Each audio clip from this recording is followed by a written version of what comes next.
Bismillahirrahmanirrahim. Assalamu alaikum, dear students. How are you all? I hope all of you are fine at your home.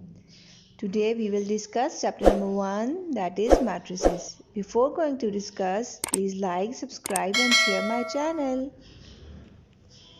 We are going to start our chapter number 1, that is about matrices. अब matrices क्या होता है? Matrices जो है वो plural form है matrix की. So first of all we will define matrix. Matrix क्या है? A matrix is a rectangular array. Array means arrangements of real numbers enclosed in square brackets. मतलब क्या हुआ इसका कि अगर हम कोई भी नंबर या किसी भी डिजिट्स को या अल्फ़ाबेट्स को हम स्क्वायर ब्रैकेट के अंदर अरेंज करके लिखें तो वो क्या कहलाती है? वो मैट्रिक्स कहलाती है. ठीक है. अब अरेंज करके लिखने का क्या मतलब है? यानी कि हम रियल नंबर्स को या अल्फ़ाबेट्स को रो वाइज और कॉलम वाइज अरेंज करके स्क्वायर ब्रैकेट के अंदर लिखें तो वो क्या कहलाती है? वो मैट्रिक्स कहलाती है. ओके. अब अरेंजमेंट मीन्स कि हम इसको क्या करें? रो वाइज और कॉलम वाइज जब हम इसको अरेंज करके लिखते हैं तो वो क्या कहलाती है? वो मैट्रिक्स कहलाती है. ठीक है.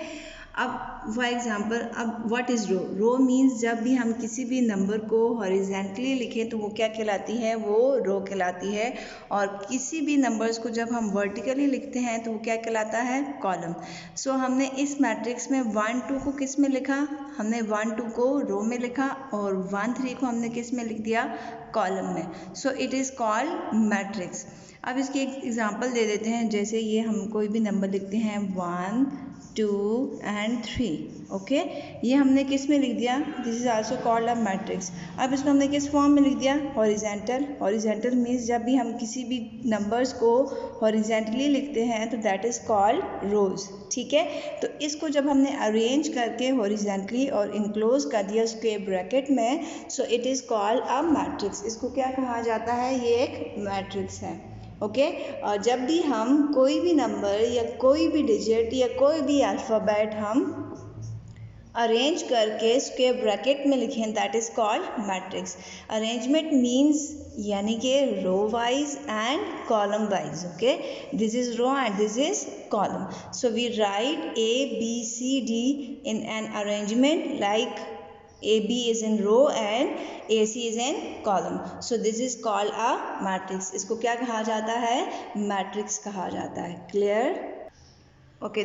Now the next one is order or dimension of a matrix. So what is order? Order means a matrix with m rows and n column. मतलब क्या हुआ इसका? इसका ये मतलब हुआ कि एक मैट्रिक्स में कितनी रोज हैं और कितने कॉलम्स हैं. दैट इज कॉल्ड ऑर्डर और डायमेंशन. और इसका जो थर्ड नेम है वो है साइज. ठीक है. किसी भी मैट्रिक्स का ऑर्डर फाइंड करना या डायमेंशन या साइज फाइंड करने का मतलब है उस मैट्रिक्स में देखना कि उसके नंबर ऑफ रोज कितने हैं, यानी how many rows in a matrix और how many columns in a matrix. कि एक मैट्रिक्स में कितने रोज हैं और कितने कॉलम्स हैं. मैंने एग्जांपल दे दिए. जैसे A is equal to -3 2 1 2 1 and 3. Now we have to find the order of this matrix. अब हमने इस मैट्रिक्स का क्या फाइंड करना है? ऑर्डर फाइंड करना है. सो ऑर्डर कैसे फाइंड करेंगे? बता दिया मैंने. इसको पहले लिखेंगे number of rows by number of columns. So how many rows are there in this matrix? Okay. अब हम देखते हैं कि इसमें कितने रोज हैं. 1 and 2 rows. So we write 2 here. कितने रोज हैं इसमें? 2 rows. Now we will see how many columns. 1 2 and 3. So how many columns we have? 3 columns. So the order of this matrix is 2 cross 3. You can read it as or write it as 2 by 3. Okay. How many rows? There are 2 rows. This one and this one. And how many columns? There are 3 columns. So the order of this matrix is 2 cross 3. I will write another example for you. This is the another example. Now we will find the order of this matrix. So the order of this matrix is 2 cross 2, means the number of rows in this matrix is 2 and the number of column is also 2 in this matrix.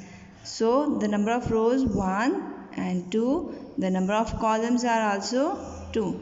So the order of this matrix is 2 cross 2. The next topic of matrices is equality of two matrices. दो matrices कब equal होते हैं? We have two conditions. The first one condition is order of two matrices will be same. यानी कि दोनों matrices का order same होना चाहिए. Means अगर एक matrix का order है 2 cross 2 तो दूसरे matrix का order भी 2 cross 2 होना चाहिए. अगर एक मैट्रिक्स का ऑर्डर है 3 क्रॉस 3 तो दूसरे मैट्रिक्स का ऑर्डर भी 3 क्रॉस 3 होना चाहिए. The first one condition is order of two matrices will be same. The second one condition of equality of two matrices is elements in corresponding positions in two matrices are equal. यानी कि दो matrices में जो भी elements हैं वो equal होने चाहिए. ये दो कंडीशन सेम होगी तो इट मीन्स दैट दोनों मैट्रिसेस क्या हो जाएंगी? इक्वल हो जाएंगी. ठीक है. इक्वालिटी ऑफ मैट्रिसेस की क्या कंडीशंस हैं? दो. पहली कंडीशन है कि ऑर्डर सेम होना चाहिए यानी कि दोनों मैट्रिक्स का सेम ऑर्डर होना चाहिए. दूसरी कंडीशन है जो एलिमेंट्स होते हैं, जो नंबर्स होते हैं मैट्रिक्स के अंदर, वो भी क्या होने चाहिए? इक्वल होने चाहिए. इसकी एक एग्जांपल देख लेते हैं. Okay, this is the example of what? This is the example of equality of two matrices. Let's see the first matrix is 1 2 3 6 5 and 4. Now first one condition is the order will be same. Order क्या है इसका? How many rows are there? There are 2 rows. And how many column in this matrix? 1 2 and 3. So the order is 2 cross 3. The order is 2 cross 3. So the first one matrix has order 2 cross 3. Now the second one matrix, how many rows are there? 1 and 2. कितने rows आ गई हैं? 2. columns 1 2 and 3 columns. कितने columns आ गए हैं? 3. So the first one condition is satisfied here. The order of these two matrices are equal. इन दोनों matrices का order क्या है? Equal है. Now what is the second one condition? Elements in corresponding positions in two matrices are equal.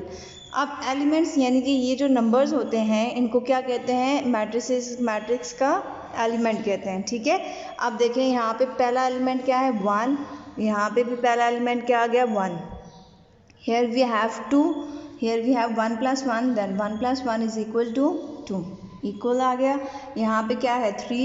So here 12 over 4. 4 1 is 4. 4 3 is 12. It is also 3. Okay. The next one is 6. 4 plus 2 is also 6. 5 10 over 2 is 5. 4 and 8 over 2 is 4. So these two matrices are equal. The first one condition is satisfied, order is same, and the second one condition is also satisfied that the corresponding elements are also equal. So the equality of matrices will be when they will equal, when they have same order and they have same elements in the corresponding positions. Is that clear? Thank you and Allah Hafiz.